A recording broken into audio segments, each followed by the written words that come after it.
Assalamualaikum warahmatullahi wabarakatuh. Selamat datang di channel YouTube Borin Vlog. Di kesempatan ini saya ingin mengisahkan sejarah mengenai Kabupaten Cilacap yang ada di Jawa Tengah. Juga mengenai asal-usul nama dari Cilacap itu sendiri. Bagaimana kisah sejarahnya? Silakan disimak berikut ini. Kabupaten Cilacap yang mempunyai semboyan bercahaya, bersih, elok, rapi, ceria, hijau, aman, dan jaya. Berada di perbatasan antara Provinsi Jawa Tengah dan Jawa Barat. Meski termasuk bagian dari wilayah Jawa Tengah, sebagian warga Cilacap yang berbatasan langsung dengan Jawa Barat juga mahir bertutur kata menggunakan bahasa Sunda. Adapun asal-usul nama Cilacap sendiri, ada berbagai versi mengenai asal-usul sebutan nama Cilacap. Salah satu versi mengatakan bahwa nama Cilacap berasal dari kata cacab atau mencacab.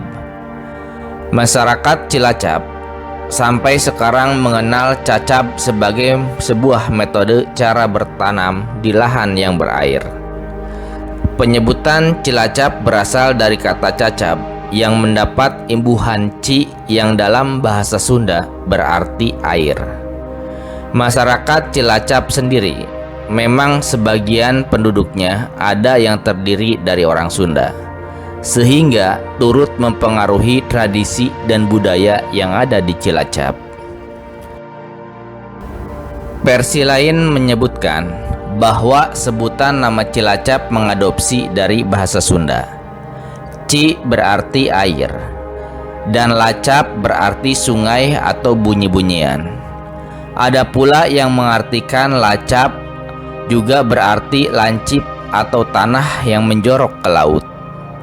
Sementara dikutip dari sumber lain, asal nama Cilacap bukanlah berasal dari penggabungan kata ci dan lacap.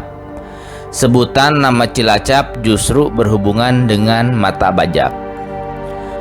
Menurut sumber Babad, pada masa lalu Raden Bey Cakrawedana, putra Tumenggung Cakrawedana pertama, Bupati Kasepuhan Banyumas, pernah diutus membuka hutan di daerah selatan untuk dijadikan pemukiman.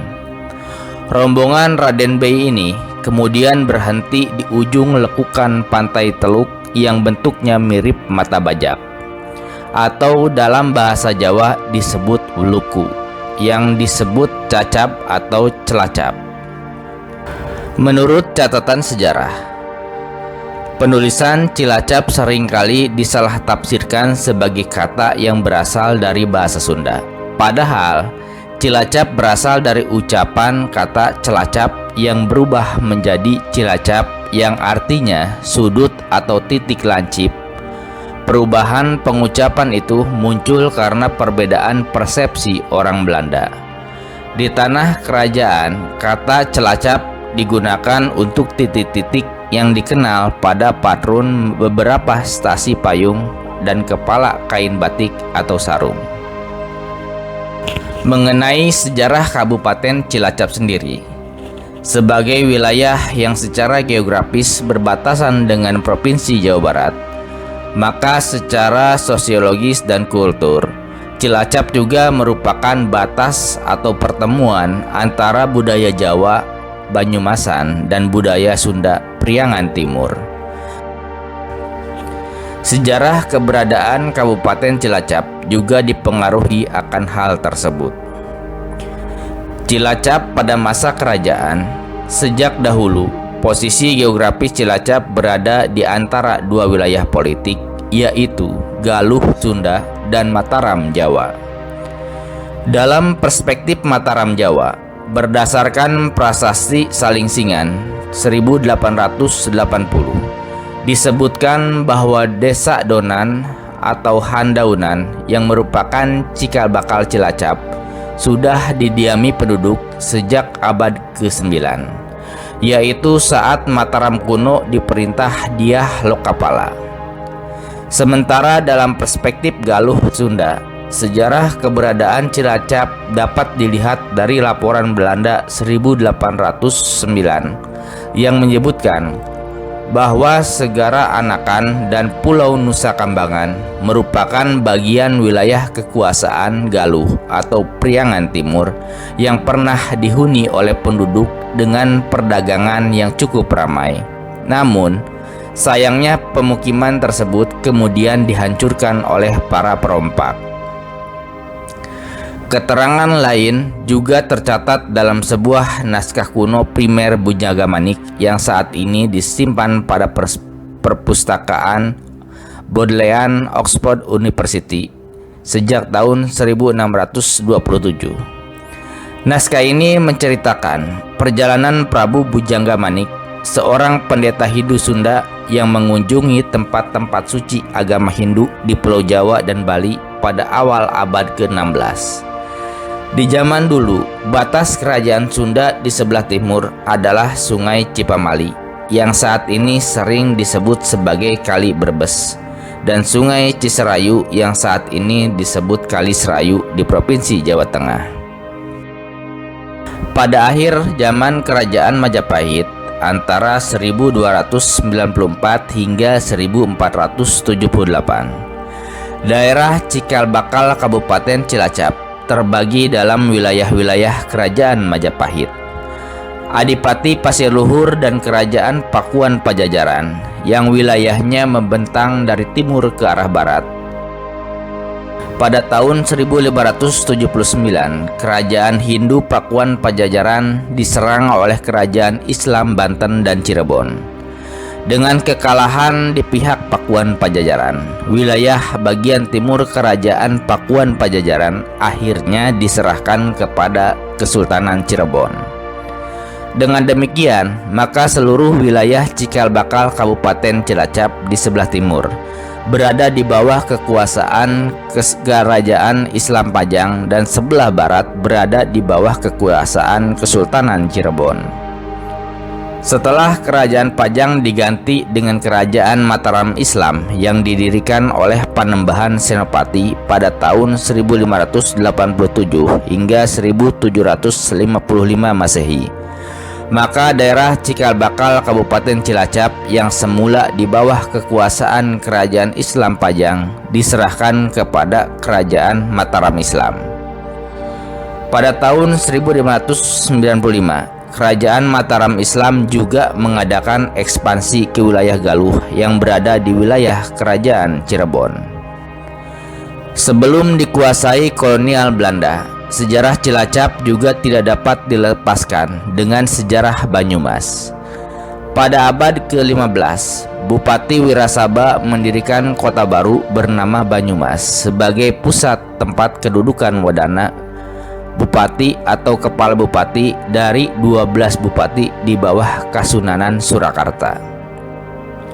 Karena dianggap ingin melepaskan diri dari Kasunanan, Banyumas kemudian dipecah menjadi dua bagian wadana. Pertama, bupati yang membawahi para bupati bergelar Tumenggung atau Ngabehi, yaitu Banyumas Kasepuhan yang terdiri dari Purwokerto, Adipala, dan Adireja. Yang kedua adalah Banyumas Kanoman yang terdiri dari Purbalingga, Sokaraja, Panjer, dan sebagian Banjarnegara. Pada masa itu, daerah Cilacap yang sesungguhnya masih disebut Donan dan dipegang oleh penguasa pribumi, Ronggo Ahmad Dimran, menjadi rebutan di antara keduanya. Sedangkan untuk Kadipaten Majenang atau Daya Luhur dikuasai langsung oleh Kasunanan Surakarta, sehingga pada awalnya kadipaten ini tidak menjadi bagian dari Banyumas tetapi mempunyai jalur hubungan langsung dengan Kasunanan Surakarta. Cilacap pada masa kolonial Belanda, dengan berakhirnya Perang Diponegoro 1830, maka wilayah mancanegara barat dari Mataram diambil ke dalam kekuasaan langsung pemerintah kolonial. Daerah Banyumas dan Bagelan atau Kedu dianeksasi ke dalam kekuasaan Hindia Belanda.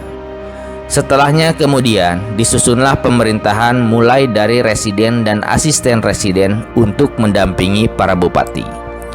Karesidenan Banyumas Karesidenan Banyumas membawahi 5 kabupaten, yaitu Aji Barang, Purbalingga, Purwokerto, Banjarnegara, dan Majenang atau Daya Luhur. Sedangkan Cilacap saat itu masih merupakan distrik bersama dengan distrik Daya Luhur, termasuk Nusa Kambangan dan Adiraja. Saat pemerintahan kolonial menerapkan sistem tanam paksa, pemerintah Hindia Belanda melihat adanya potensi pelayaran di Cilacap guna mengangkut komoditas hasil tanam paksa mereka ke pasar ekspor Eropa. Maka untuk melancarkan arus lalu lintas antara Sungai Serayu dan Cilacap, muncullah gagasan membuat satu kanal, yaitu Kaliasa, kali yang dibuat. Pemerintah Hindia Belanda juga menugaskan Raden Bey Cakradimeja, putra Bupati Kesepuhan Banyumas, pada 1 Januari 1839 untuk membuka wilayah Donan menjadi sebuah kota. Pemerintah Hindia Belanda menganggap daerah Banyumas Selatan terlalu luas. Maka kemudian Daya Luhur dipisahkan dari Banyumas dan menjadikan satu Abdeling tersendiri, yaitu Abdeling Cilacap dengan ibu kota Cilacap, yang menjadi tempat kedudukan Kepala Bestur Eropa Asisten Residen dan Kepala Bestur Pribumi Rangga atau Onderregan dengan Besluit tanggal 27 Juni 1841. Pada masa Residen Launi dibentuk Order Abdeling Cilacap dengan Besluit Gubernur Jenderal tanggal 17 Juli 1839 nomor 1 yang memutuskan, demi kepentingan pelaksanaan pemerintahan daerah yang lebih rapi di kawasan selatan Banyumas dan peningkatan pembangunan pelabuhan Cilacap, sambil menunggu usul organisasi distrik-distrik bagian selatan yang akan menjadi bagiannya, 1 dari 3 asisten residen di keresidenan ini akan berkedudukan di Cilacap. Pada masa Residen Banyumas ke-9, diusulkan pembentukan Kabupaten Cilacap kepada Menteri Kolonial Kerajaan Belanda tanggal 29 Desember 1855 dan Surat Rahasia Menteri Kolonial tanggal 5 Januari 1856 disampaikan kepada Gubernur Jenderal Hindia Belanda yang memerlukan persetujuan Raja Belanda, yaitu permohonan persetujuan pembentukan Kabupaten Cilacap dan organisasi Besri Pribumi dan pengeluaran anggaran lebih dari 5.220 gulden per tahun.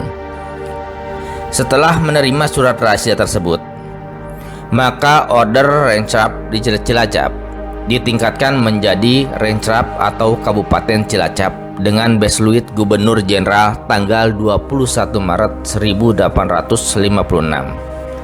Raden Tumenggung Cakrawedarna pertama akhirnya diangkat sebagai Adipati Cilacap oleh pemerintah Hindia Belanda pada tanggal 6 Juli 1856.